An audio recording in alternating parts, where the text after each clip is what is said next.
Hello everyone. Welcome to Roshan Tech. Today as we move into the second concept of our series, in our previous video together,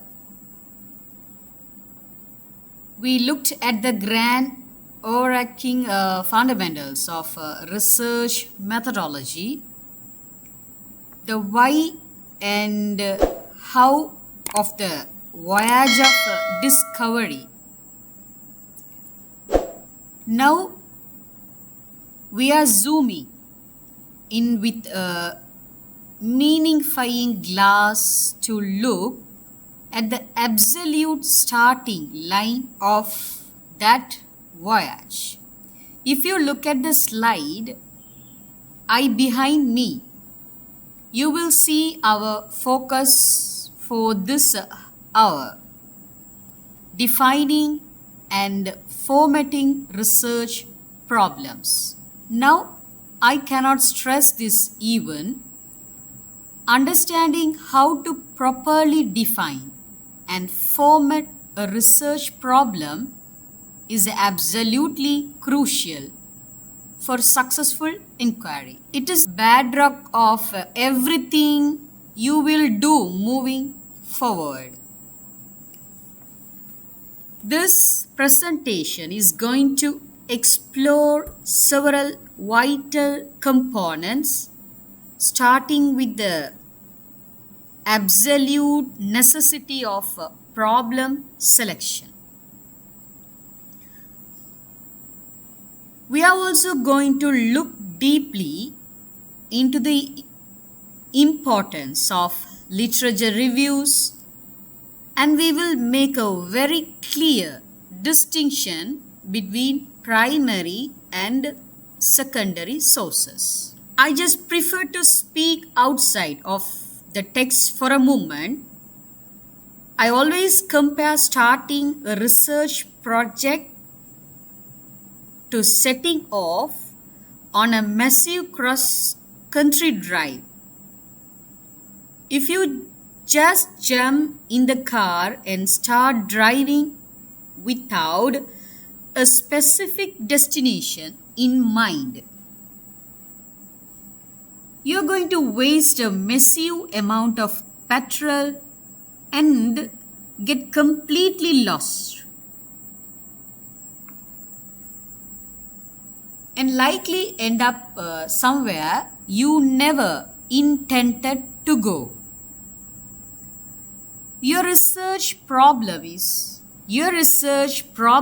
is your destination. By critically reviewing existing literature, we researchers can accurately identify gaps in current knowledge and sharply refine our focus.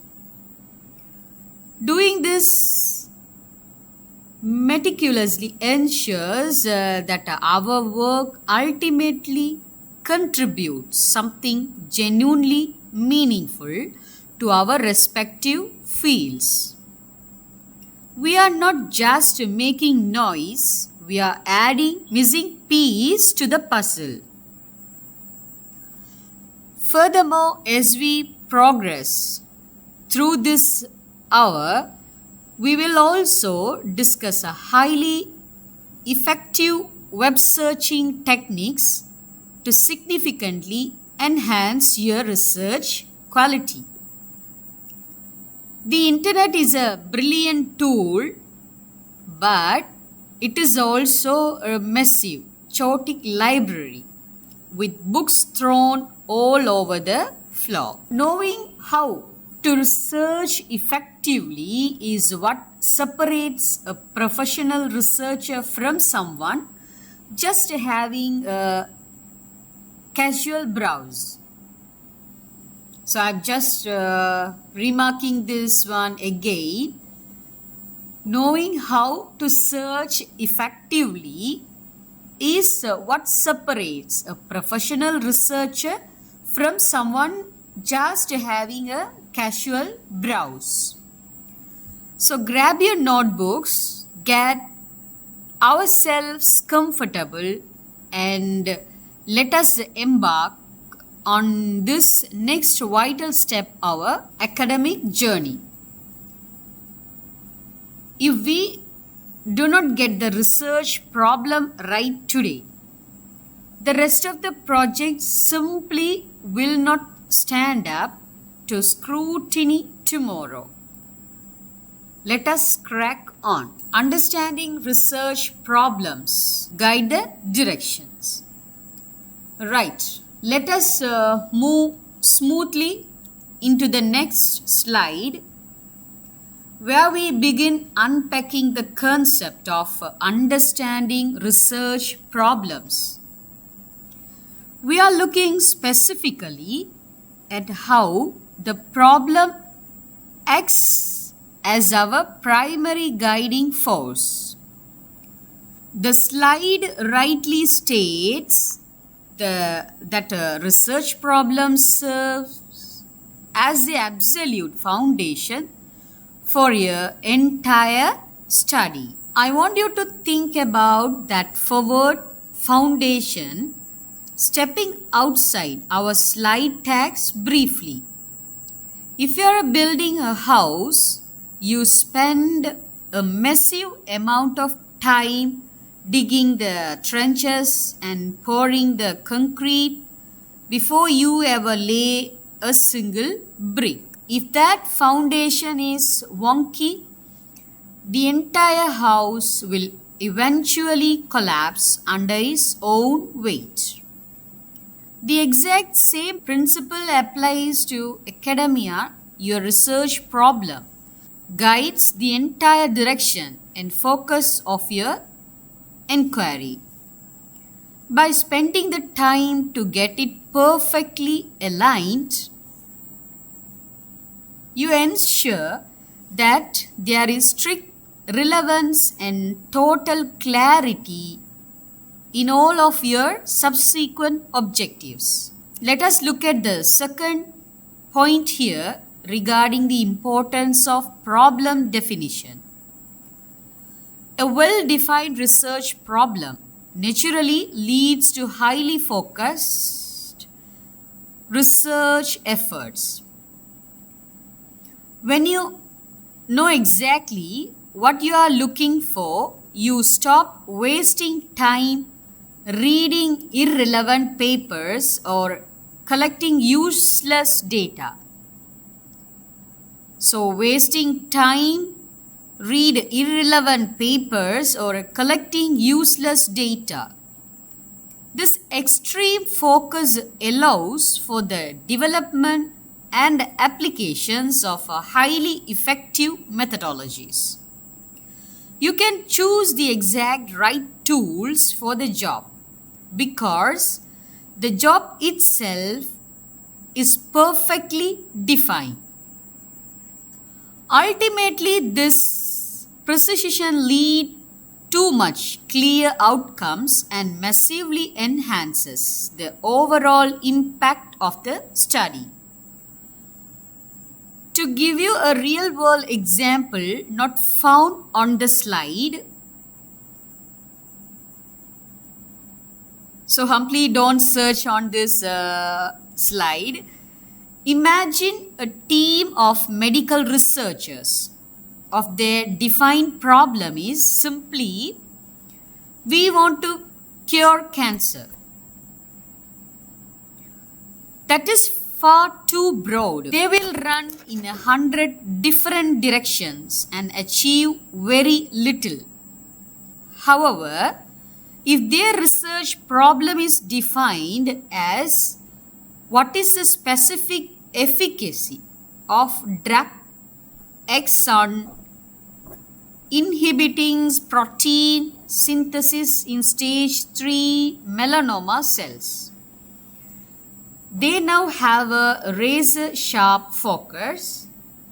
Their methodology will be precise, their data will be directly relevant, and their outcome will have a significant measurable impact. That is the true power of a well-defined research problem. It turns an intellectual wish into a highly actionable scientific mission. We are continuing our discussions on understanding research problems, but now we are linking it directly to the end game. Identifying effective solutions. This is a wonderfully logical progression. We have laid the foundation and now we are looking at the structure we intend to build upon it. As the slide clearly highlights, properly identifying the research problem is utterly crucial for developing effective solutions. This might sound like absolute common sense, but you would be shocked at how many researchers and indeed massive corporate organizations fail miserably at this exact hurdle. They jump straight into brainstorming solutions before they have actually taken the time to understand the problem they are facing. Let me step outside our presentation materials to share a brilliant analogy. Imagine you take your car to the mechanic because it is making a dreadful clanking noise. If the mechanic doesn't bother to lift the bonnet and identify the specific problem, say a broken can belt, and instead just starts randomly replacing the tires and the exhaust pipe. They are applying solutions, but they aren't effective ones. The car will still clank. In research, if you misidentify the problem, your solution, no matter how brilliantly executed, will be completely useless.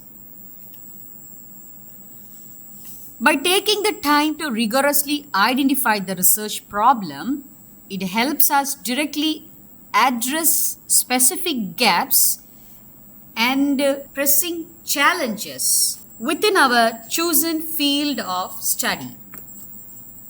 We have talked about gaps already, but let us reiterate what they are. Gaps are the specific questions that humanity hasn't yet answered.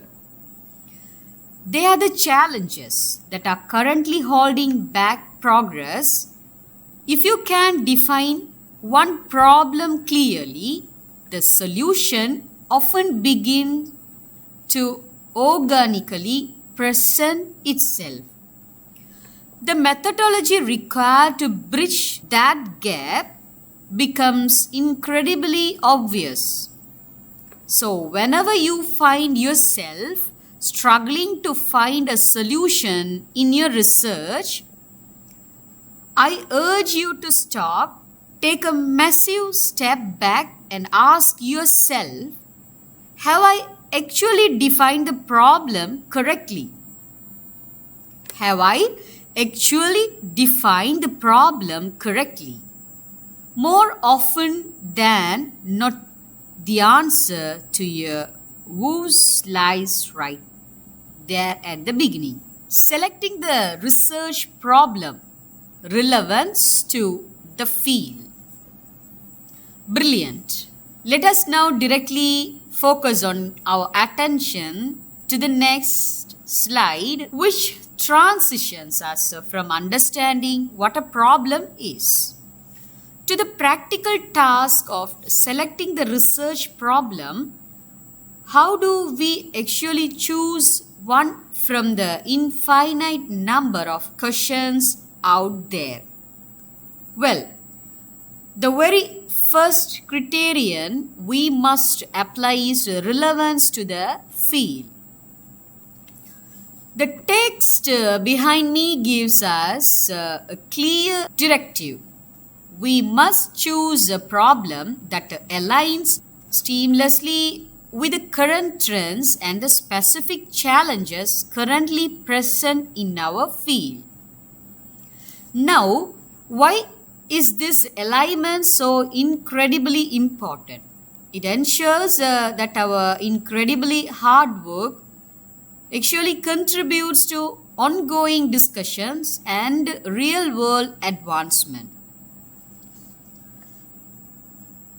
So once again, speaking frankly outside the bounds of the provided text here, academia is very much like an enormous ongoing dinner party conversation. If you walk into a room where everyone is passionately debating the ethics of artificial intelligence, and you suddenly start shouting about the agricultural practices of the 12th century, absolutely no one is going to listen to you.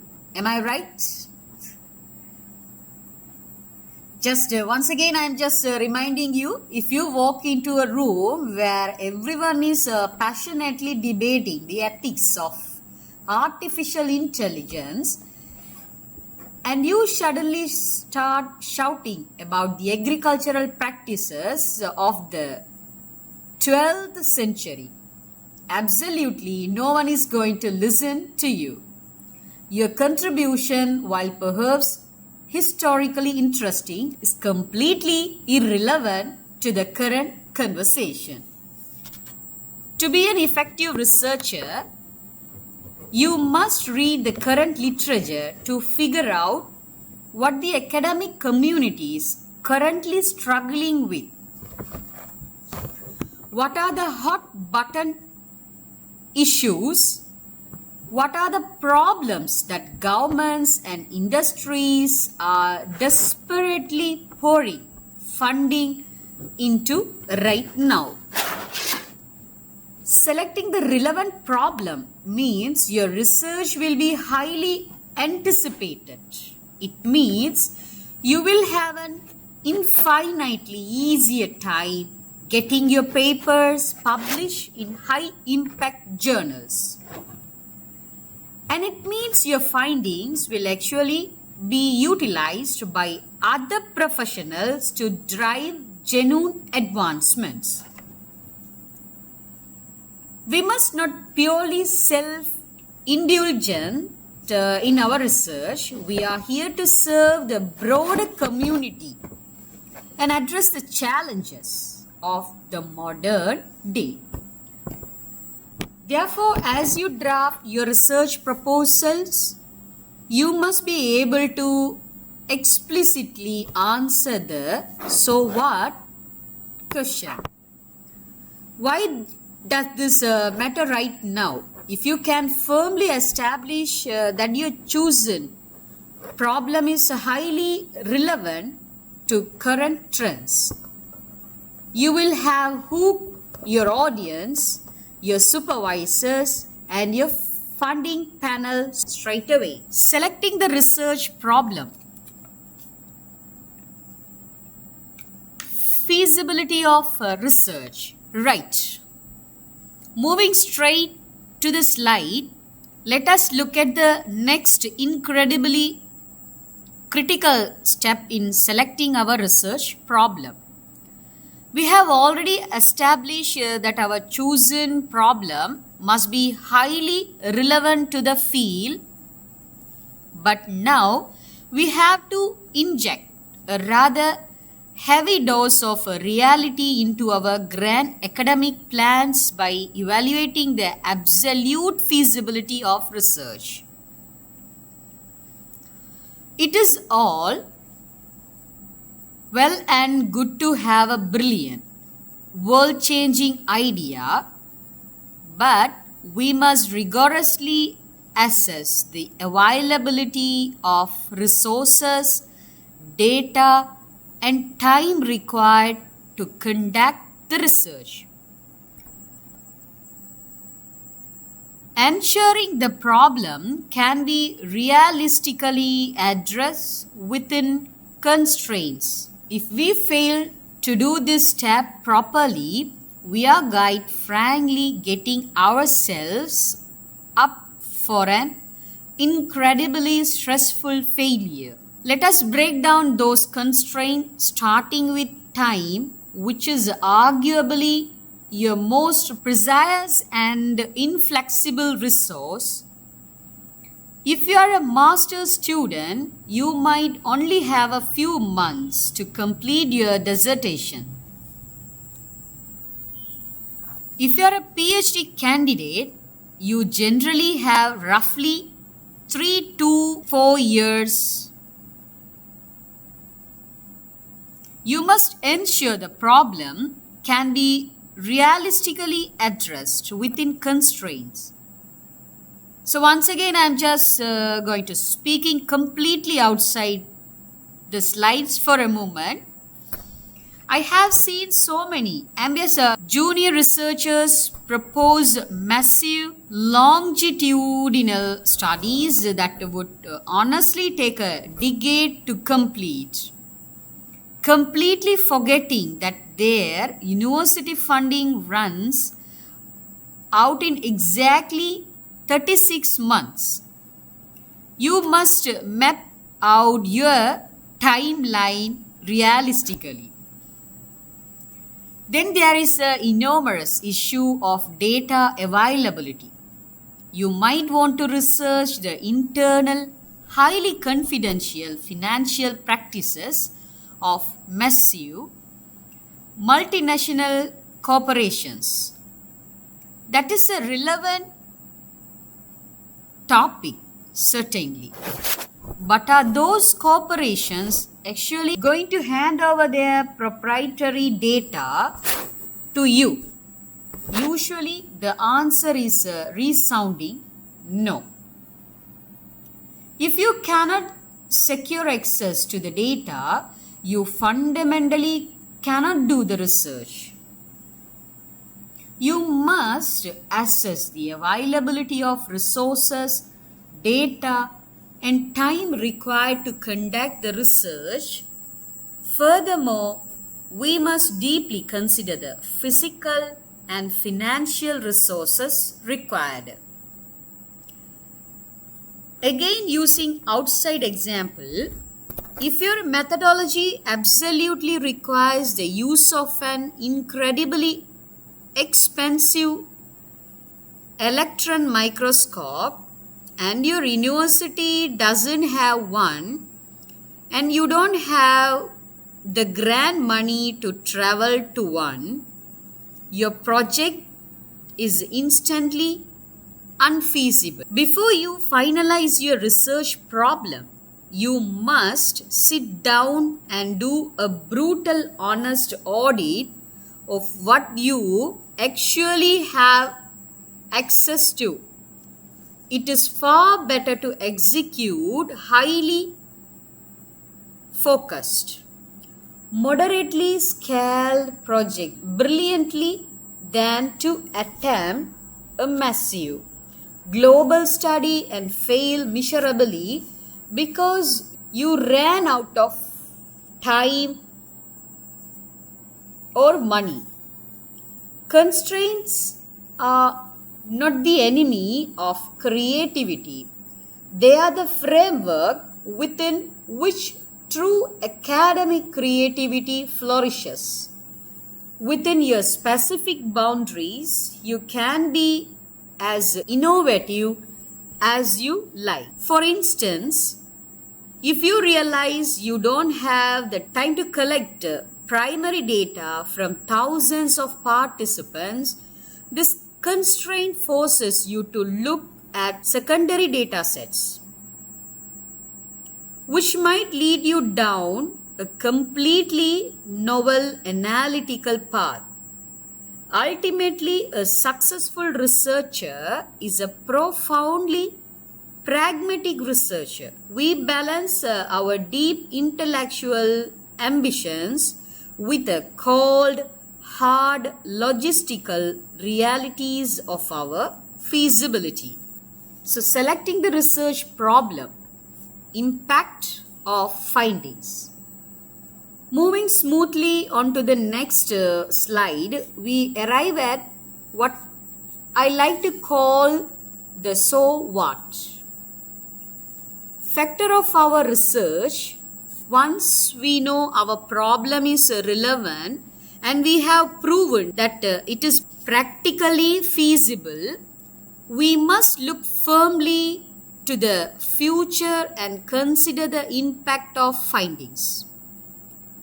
We do not enhance in research simply to write a massive document that will sit on a dusty library shelf, never to be read again. We want our hard work to matter. Therefore, we must evaluate how the research outcomes could influence practices, policies, or further studies, aiming for significant contributions to knowledge and application. Let us dissect what we mean by influencing practices.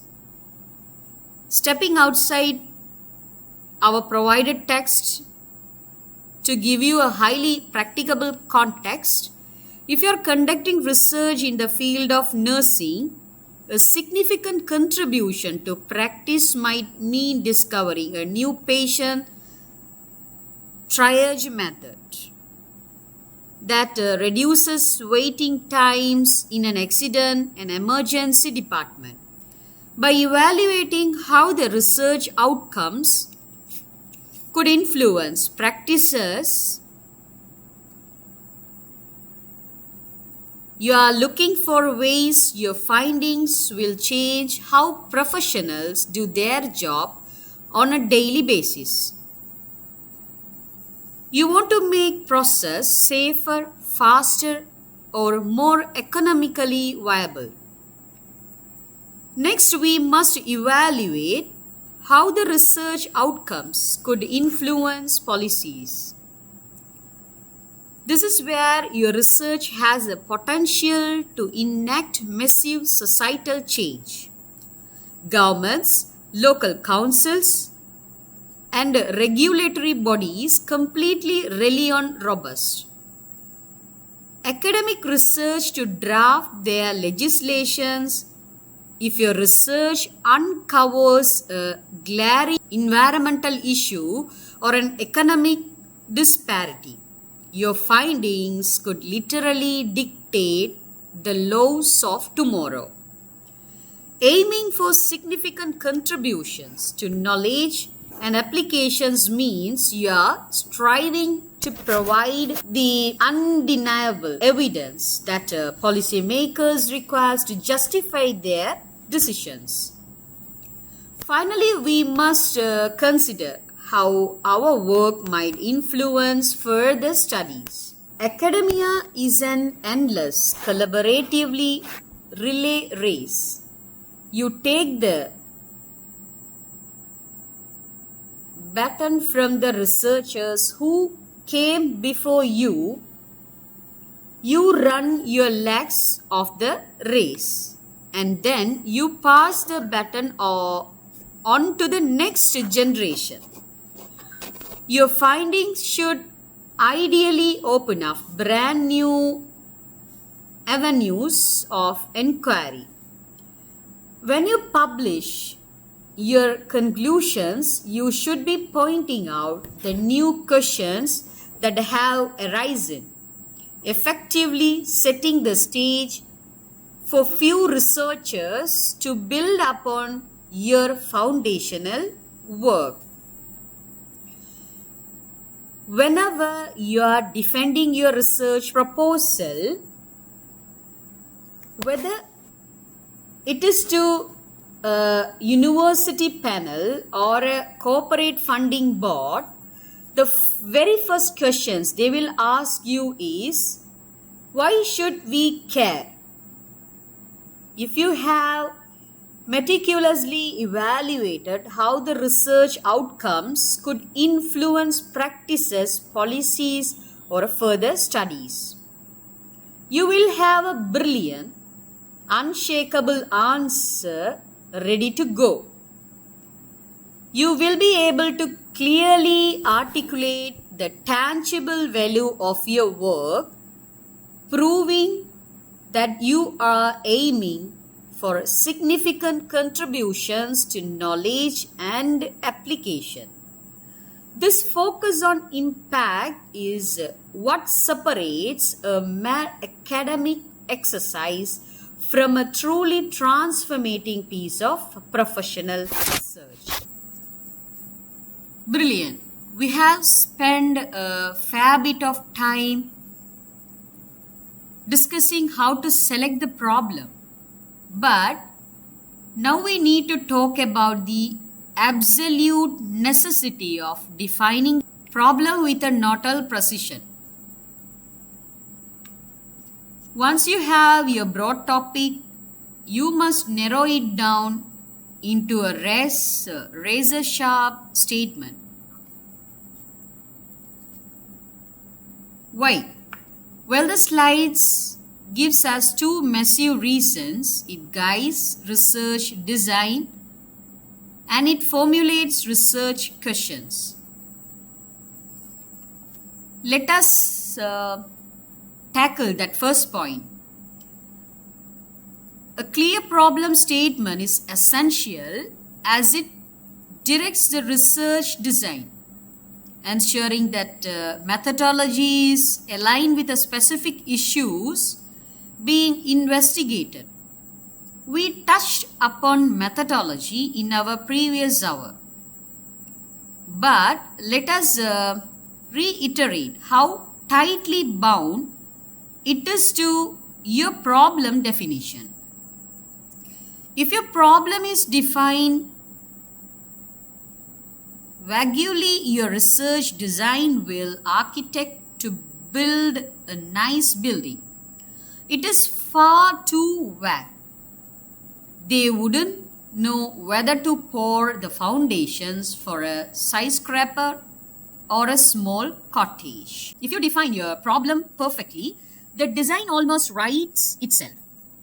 A clear problem statement is essential as it directs the research design, ensuring that methodologies align with the specific issues being investigated.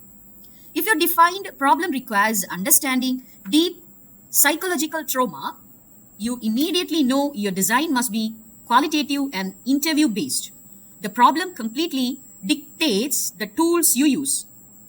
Secondly, defining the problem effectively aids in crafting piece research questions, which are crucial for focused and relevant data collection and analysis. Your overarching problem is the grand destination, but your research questions are the specific turn-by-step directions that will get you there. If you haven't defined the problem, you will end up asking the wrong questions or worse questions, asking too many questions. To give you an analogy from outside our slides, think of a researcher as a fisherman. Just imagine, think of a researcher as a fisherman. If you don't define exactly what type of fish you are trying to catch, you will just throw a massive net into the ocean and drag up a huge pile of useless seaweed, all boots and random rubbish. You will spend months storing through it all. Defining the problem effectively aids in crafting precise research questions, which are crucial for focused and relevant data collection and analysis. Precise questions mean you only collect the exact data you need, completely eliminating wasted effort. So please spend disproportionate amount of your early time agonizing over every single word in your problem statement. Getting it perfectly defined will save you countless hours of frustration during the data collection and analysis phases of your voyage. Importance of literature review. Context for research.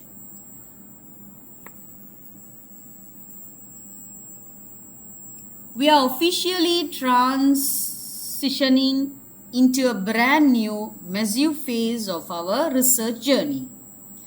The literature review. Now, I know that for many early career researchers, the mere mentions of the literature review includes a deep sense of dread. It sounds like an endless mountain of reading, but we must understand its vital importance, starting with how it provides the context for research. As our slide perfectly summarizes, literature reviews provide essential context showcasing existing studies and theories, which helps position your research within the broader academic landscape. I want us to really dwell on the word context. No piece of research exists in a complete vacuum. You're not the very first person in human history to become interested in your chosen field. Hundreds, thousands, perhaps even millions of incredibly intelligent people have spent their entire lives studying the exact things you are looking at right now. Stepping entirely outside the provided text to illustrate this, I always tell my students that entering a field of research is exactly like walking into a massive, lively dinner party that has been going on for several hours.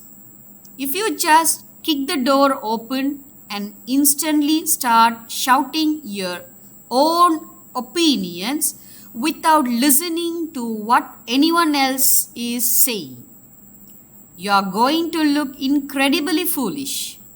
You have to stand quietly for a moment, listen to the various conversations, figure out who agrees with whom, and understand the current debate before you can add your own meaningful contribution.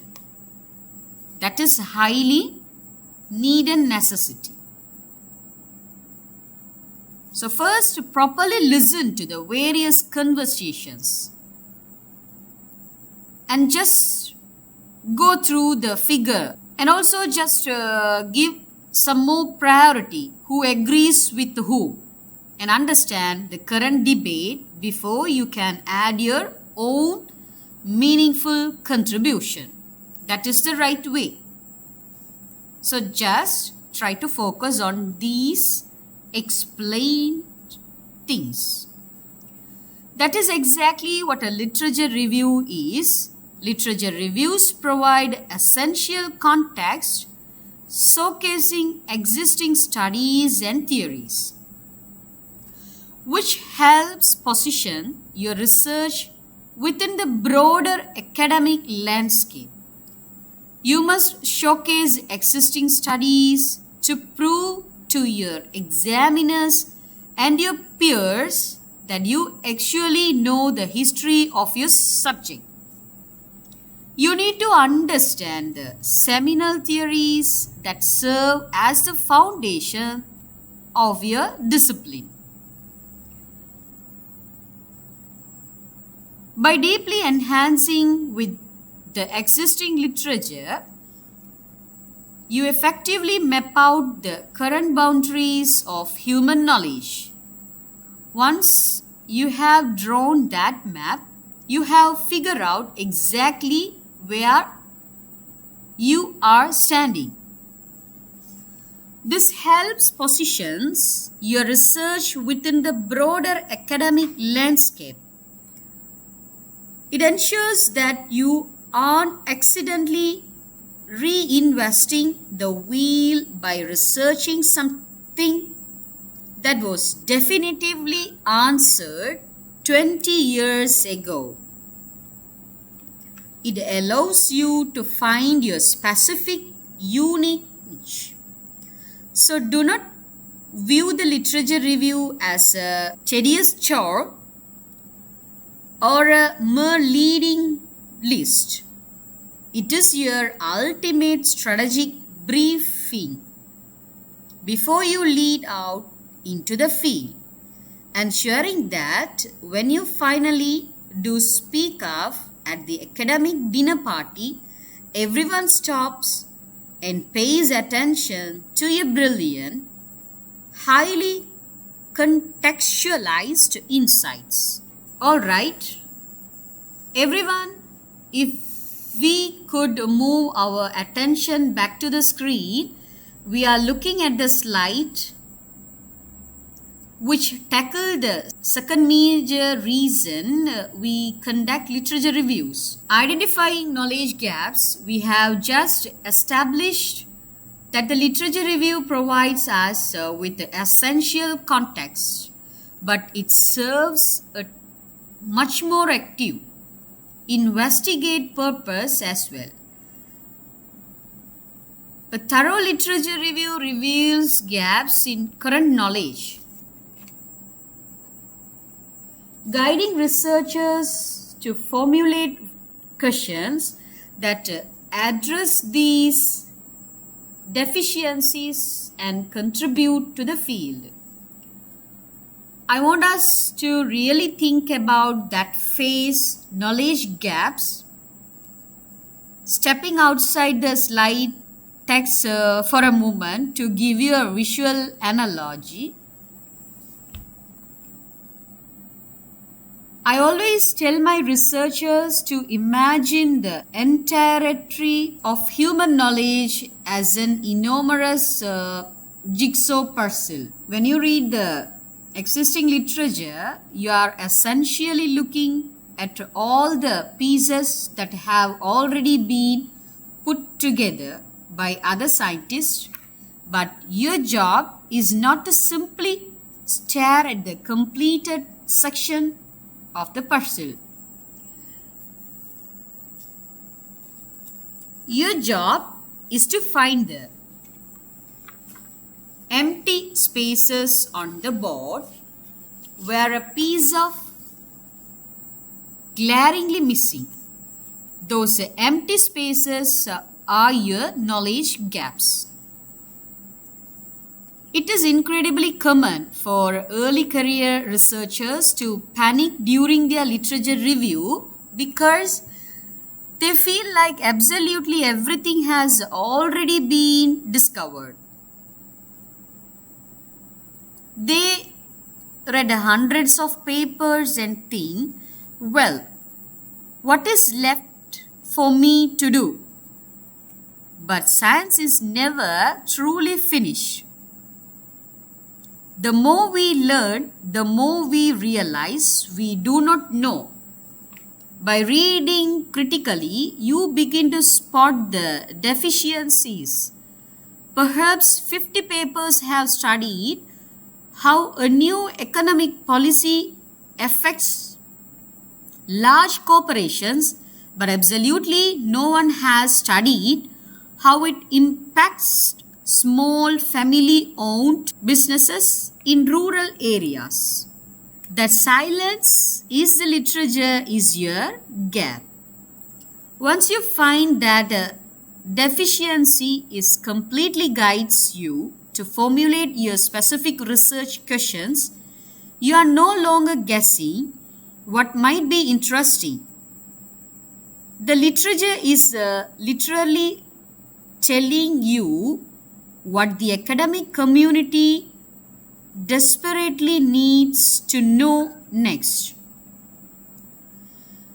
By addressing these specific deficiencies, you guarantee that your work is highly original, you ensure that you are not just reinventing the wheel or duplicating someone else's hard work, but genuinely contributing something completely novel and highly valuable to your respective field. So, when you are knee deep in reading, do not just read for what is on the page, actively read for what has been left out. Importance of literature review, informed methodology choices. We arrive at the third massively important functions of the literature review, inform methodology choices. In our first hour together, we spend a fair bit of time distinguishing between research methods and research methodology. We know that methodology is our grand strategic plan, but how do we actually choose the right plan? The answer, as always, lies in the reading. Reviewing existing literature informs methodological decisions, ensuring that researchers select appropriate techniques and frameworks based on previous findings.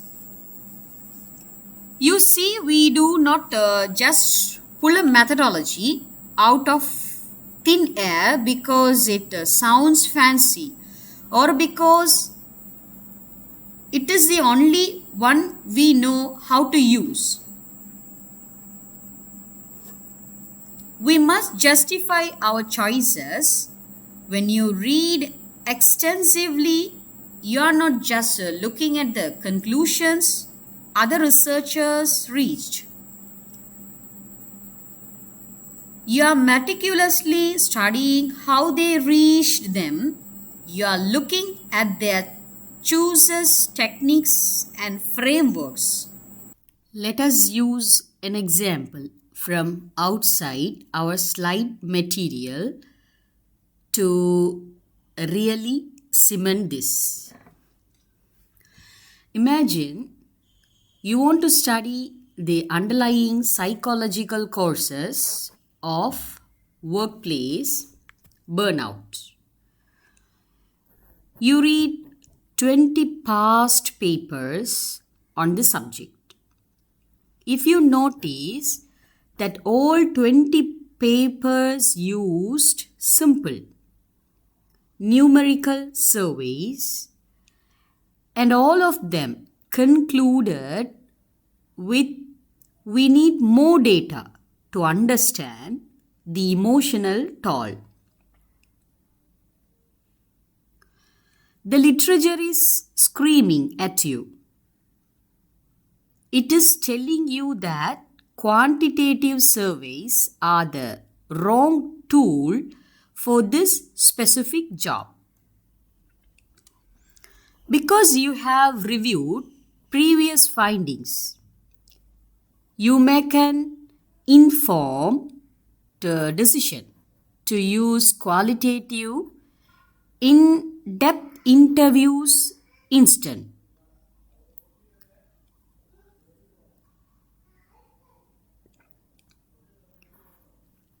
You got to learn from the massive successes and, more importantly, the glaring failures of the researchers who came before you.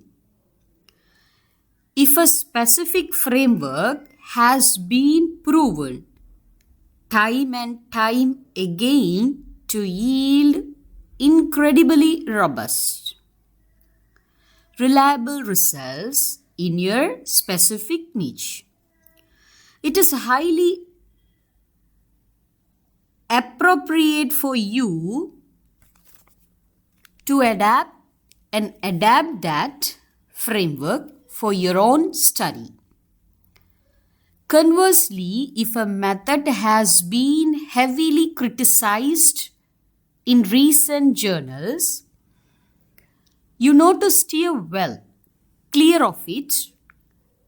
Reviewing existing literature informs methodological decisions because it allows you to stand on the shoulders of gains, ensuring your approach is scientifically sound, fully justified, and completely appropriate for the task at hand. Right, then we need to get a bit technical about the actual types of literature we are going to be reading.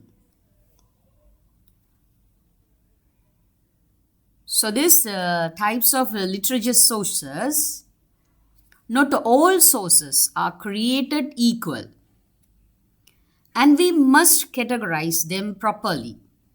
Broadly speaking, we divide our literature into primary sources and secondary sources. Understanding distinctions between these two is absolutely foundational to writing a rigorous, credible academic papers. Let us start with the primary sources.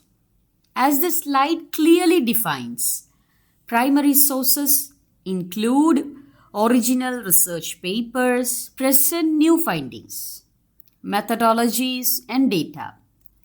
These are the documents that are completely fresh. They are straight from the horse's mouth, so to speak. When a scientist conducts a brand new laboratory experiment and publishes the raw data and their direct findings in a journal, that is a primary source. It is somewhat crucial for understanding the current state of the research in a field because it represents the absolute cutting edge of human discovery. Speaking outside the tags, the primary sources can also include things like historical diaries, raw census data, or original interview transcripts. They are the unfiltered evidence. On the other hand, we have secondary sources. Secondary sources summarize and analyze primary data, providing context. The authors of secondary sources haven't conducted the original experiments themselves. Instead, they have gathered together dozens or even hundreds of primary sources and looked for the broader meaning. Textbooks, meta-analysis, and literature review papers are classic examples of secondary sources. They are incredibly valuable because they help researchers grasp broader trends and insights in existing literature. To give you a very clear outside analogy, think of a major football match. The primary source is the raw video footage of the match itself. The exact events as they happened. The secondary source is the pundit on a television the following morning, summarizing the tactics and analyzing the overall performance. Both are highly useful. When you begin your research, you will likely rely heavily on secondary sources to quickly learn the broad history and the current trends of your topic. But as you zoom in on your specific problem, you must dive deeply into the primary sources to scrutinize the raw data yourself. A truly brilliant literature review masterfully weaves both secondary and primary sources together to create a bulletproof argument. So we must address the massive elephant in the room, the internet. We are credibly fortunate to live in a digital age, and using the web as a source completely changes the game. So web as a source. First, let us acknowledge the vast information's availability.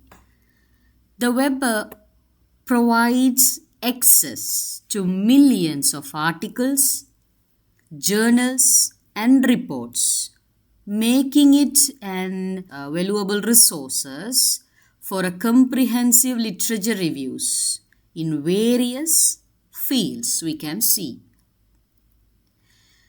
Gone are the days when you had physically traveled to specific library and in another country just to read a single rare thesis.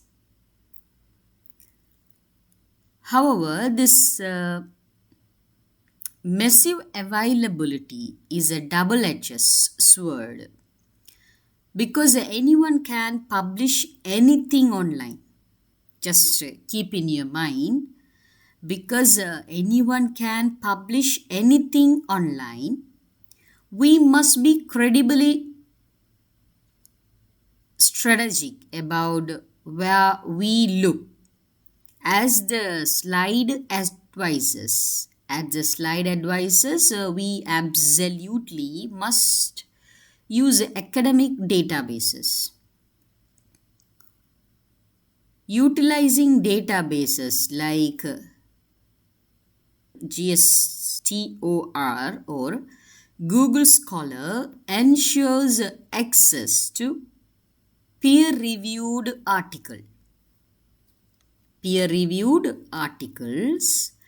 enhancing the credibility and the reliability of your research findings. Speaking completely outside of our slides here, I just want to emphasize the phrase peer-reviewed. Peer-reviewed is the ultimate academic quality control. It means that before a paper was published, a panel of independent, anonymous experts brutally scrutinized the methodology and the data to ensure it wasn't just absolute rubbish. If you just use a standard search engine and cite a random blog post, your research has zero credibility. You must use the proper academic gates. Furthermore, once you find a source online, you must rigorously evaluate its reliability. You cannot just take it as face value. Assess the credibility of web-based informations by checking the author's qualification, the publication date, and the source's reputation to ensure accurate data. Let us break that down. Let us break that down. Is the author actually a PhD holding expert in the field or just an enthusiastic amateurs? Look at the publication date. If you are researching cutting edge artificial intelligence and the paper was written in 1998, it is likely completely obsolete for your specific needs. Finally, check the reputations of the journal or a website itself. Again, stepping outside the text to warn you, there are hundreds of predatory journals online that will publish absolutely anything for a fee with no peer review whatsoever. If you cite them, your examiners will spot it instantly and your credibility will be ruined. The web is a miraculous tool giving us access to millions of reports, but it requires you to be a highly critical, slightly digital detective to ensure you are only pulling the most reliable, accurate data into your study. Web as a source, evaluate reliability.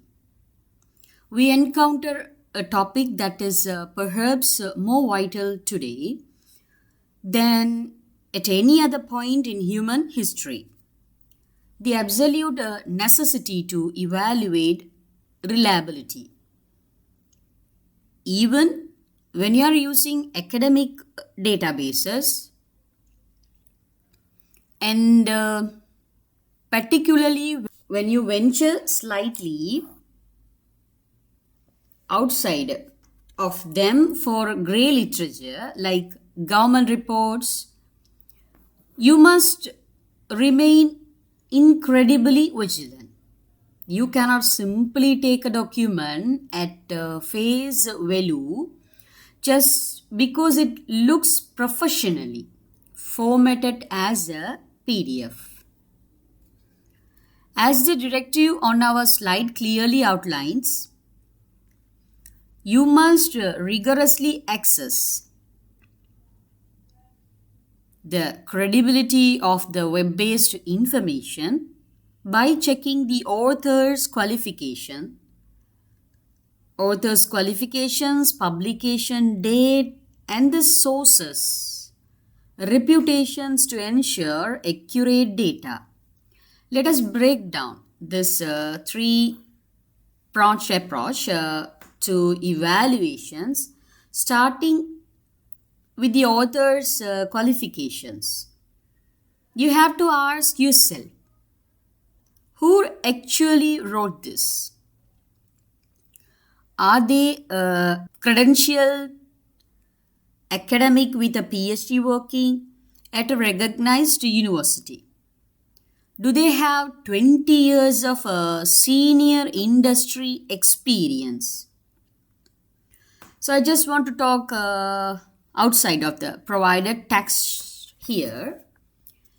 If you are reading a paper on advanced virology and a quick background check reveals that the author actually holds a degree in 19th century poetry and has no medical background whatsoever, you absolutely must discard that paper.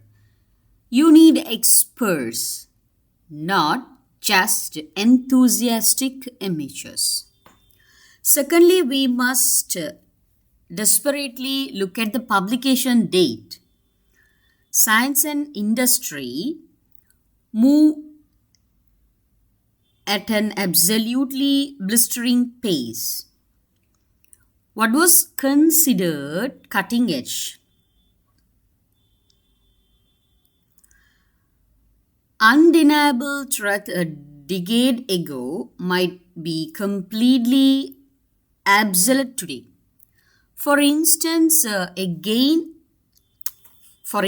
and again, using an outside example,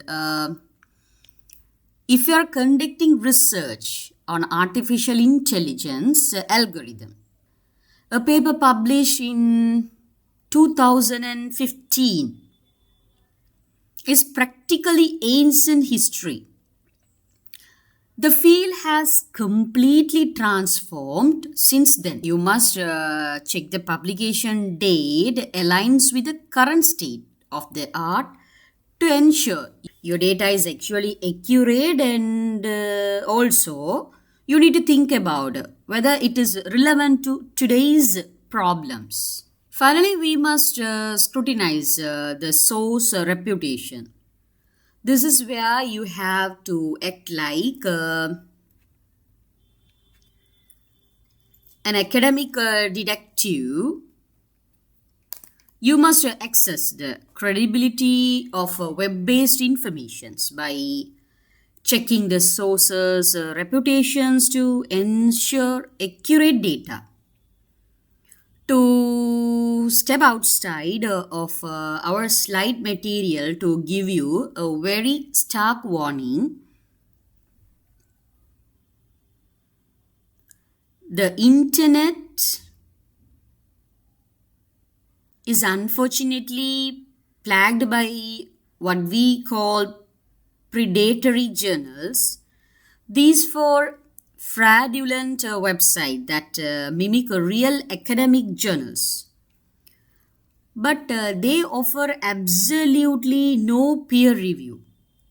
They will publish absolute rubbish as long as the author pays them a hefty fee. If you accidentally cite a predatory journal, it completely destroys the foundations of your arguments. Therefore, you must check if the journal is recognized by your university. If it has a solid impact factor, and if it is affiliated with a legitimate professional body. Being a modern researcher means being a fierce, uncompromising, skeptic until a source absolutely proves its worth to you. Right. Then bringing our attention to this slide, how to conduct a critical literature review. We are now going to pull all of these theoretical concepts into highly practical action. We are looking at the first half of a step-by-step methodology on how to conduct a critical literature review. This is where the actual hard work begins. But if you follow these steps systematically, I promise you it won't feel nearly as overwhelming. Let us start with step 1. Identify relevant keywords. The slide tells us what we must begin by brainstorming and listing keywords and phrases related to your research topic. This might sound like a first step, but it is actually most critical. Searching a database without the right keywords is likely trying to crack a safe by randomly spinning the dial. It will take you a lifetime stepping outside the presentation text for a moment. I want you to understand that academic language is incredibly specific. For example, if you are researching employee happiness, a database might yield very few results. Why? Because the academic community refers the term job satisfaction, occupational well-being, or organizational commitment. You must figure out the specific vocabulary your field uses. By doing this rigorous brainstorming, this will help you effectively search for literature that is pertinent to your problem. Write down synonyms, alternate spellings, and relevant concepts before you even open your laptop. Once you have your golden list of keywords, you move to step 2, search databases and collect literature. Directive here is to utilize academic databases, libraries and online resources to search for articles, books and other relevant literature. This is your data gathering phase. You pluck those meticulously chosen keywords into Google Scholar and you start reeling in the results. But notice the specific advice at the end of this bullet point. You must collect a diverse range of sources, including primary and secondary materials. We discussed the difference between these earlier. And here is where that knowledge pays off. You want the secondary materials, the textbooks, and the broad review papers to help you understand the grand history of your topic.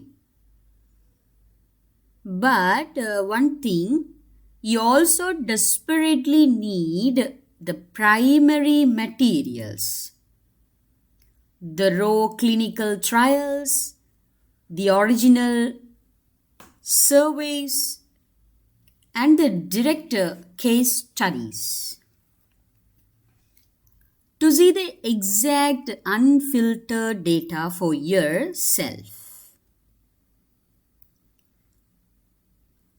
Speaking practically outside of our slide, at this stage, your computer desktop is going to be absolutely littered with dozens of PDF files. Do yourself a massive favor and use a reference management software from day one to keep them all organized. Otherwise, you will lose your mind trying to find that one specific paper 3 months from now. Cast your wide, collect thoroughly and prepare for the next phase. We arrive at the second half of our methodology. You have collected your massive piles of literature, and now you must actually do something with it. This brings us to step 3, analyze and synthesize findings. The slide provides a very clear instructions.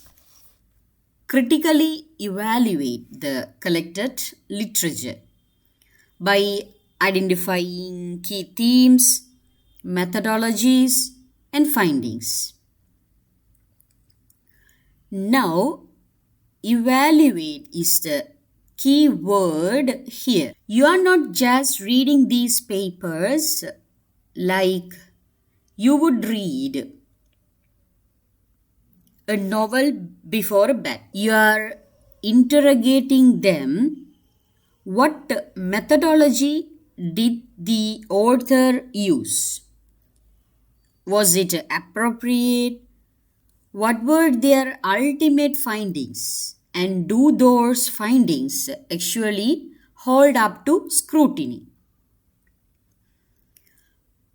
Furthermore, you must synthesize this information to understand the current state of research on your topic. Let me step outside the provided text to give you a crucial analogy.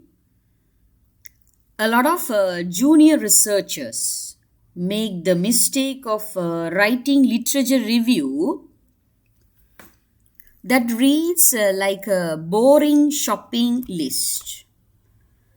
Author A said this, author B said that, author C said this. That is merely summarizing. Synthesizing is like baking a cake. You take the ingredients from author A, B, and C. You mix them together. You apply the heat of your own critical thinking, and you produce an entirely new thematic argument. You are looking for the patterns, the contradictions, and the overarching narratives within the date.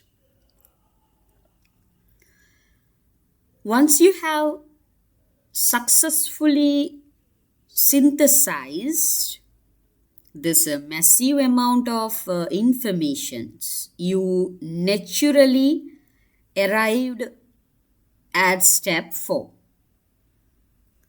Document gaps and formulate research questions.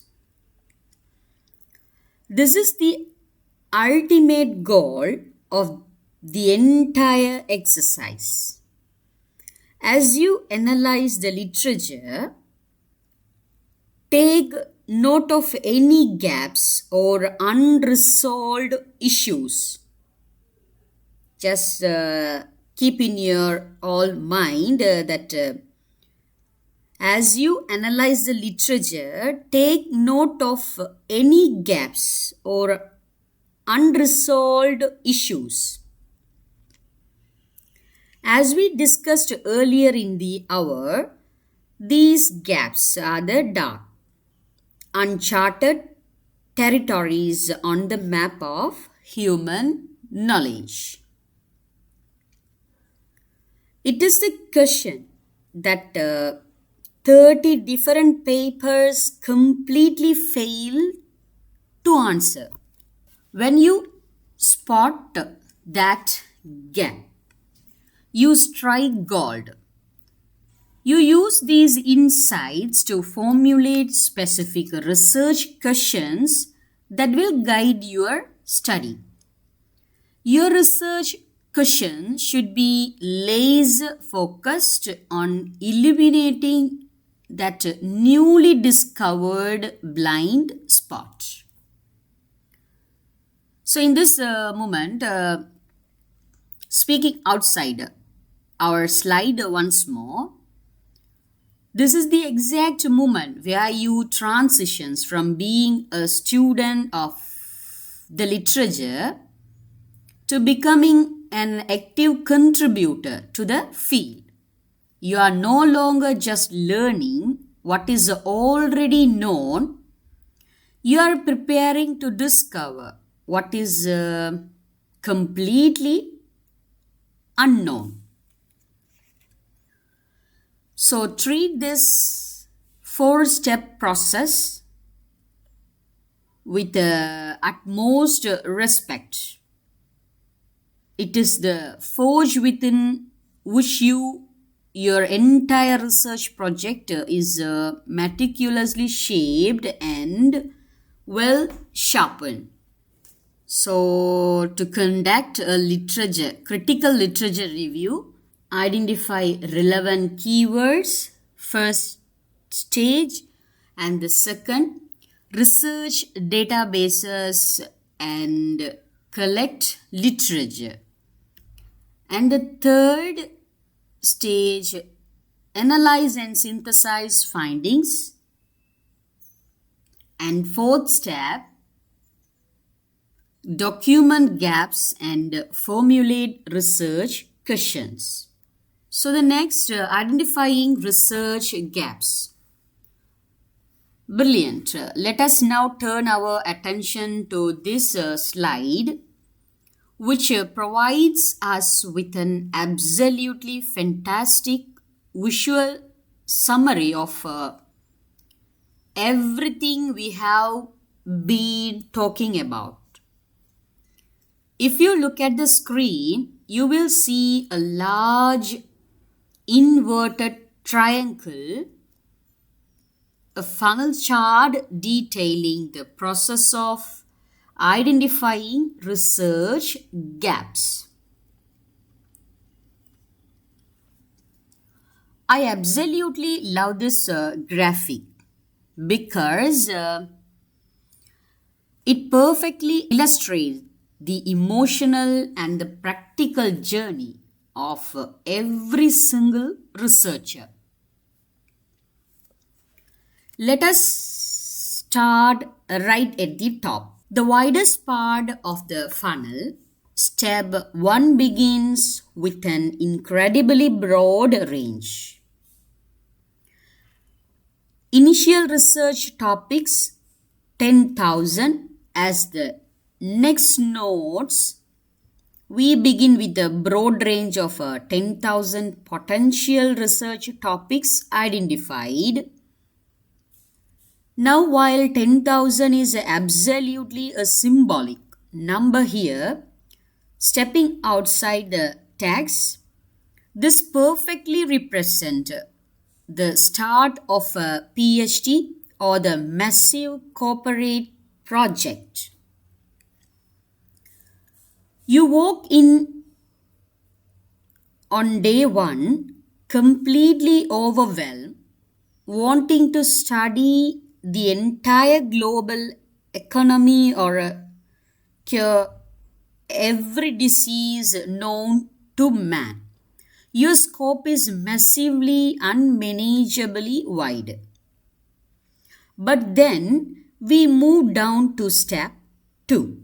Funnel narrowed a focused area 6,000. You achieve this by taking the advice on the slide to refine to 6,000 focused areas by filtering based on relevance. You apply the feasibility test we discussed earlier. You realize you don't have the time or the funding to study the entire globe. So you narrow your focus down to a specific industry or a specific demographic within your own country. You are recklessly throwing away ideas that are not strictly relevant or feasible. Then we hit The critical bottleneck at step 3. Literature Review Insights 2500. Here you conduct a critical literature review yielding a 2500 insights by reading the existing papers. You filter out all the questions that have already been definitely answered by other scientists. You discard the theories that have already been completely debunked. The reading process acts as a massive sieve, completely eliminating the redundant noise. Finally, you squeeze through to the very bottom, the sharp point of the funnel at step 4. Identified research gaps 800. You successfully conclude with the 800 specific research gaps that can be targeted. You have transitioned from a state of chaotic, unmanageable curiosity into possessing a highly refined, explicit list of actionable scientific problems. To conclude, with an outside observations, I always remind my students that abandoning those initial 9800 ideas is not a failure of imagination. It is the ultimate hallmark of a professional, rigorous academic discipline.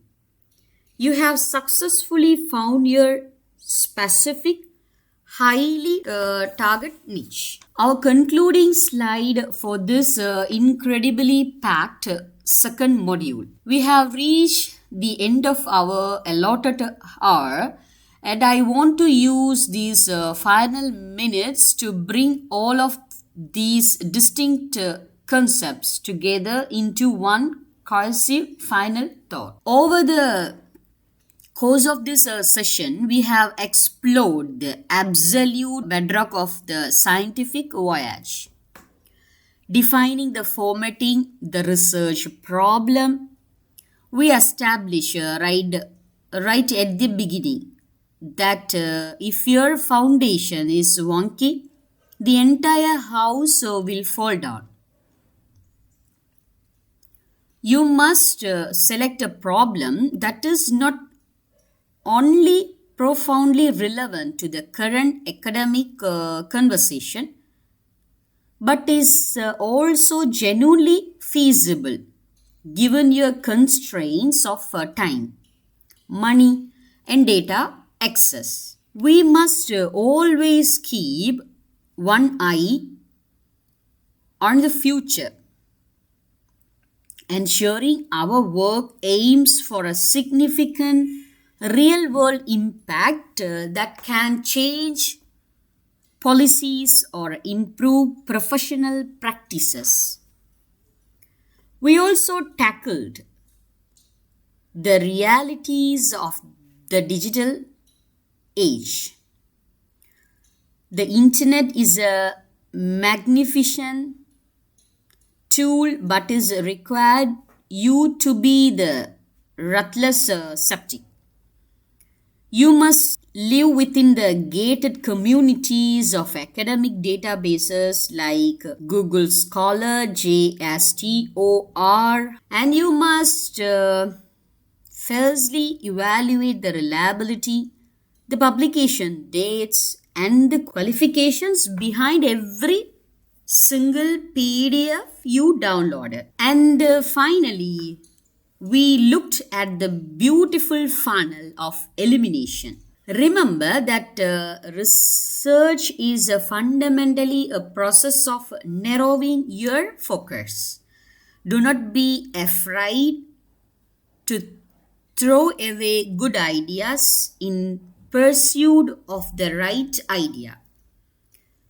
Your ultimate goal is to squeeze through that funnel and find the specific glaring knowledge gaps that are crying out for a solution. I want to extend my deepest thanks to all of you for your brilliant focus and engagements over these two presentations. Mastering these methodologies is what separates you amateur from a true world changing researcher. Trust the process, embrace the literature, and go out there and find your gap. Thank you so much, and I will gladly take any questions you might have. Cheers.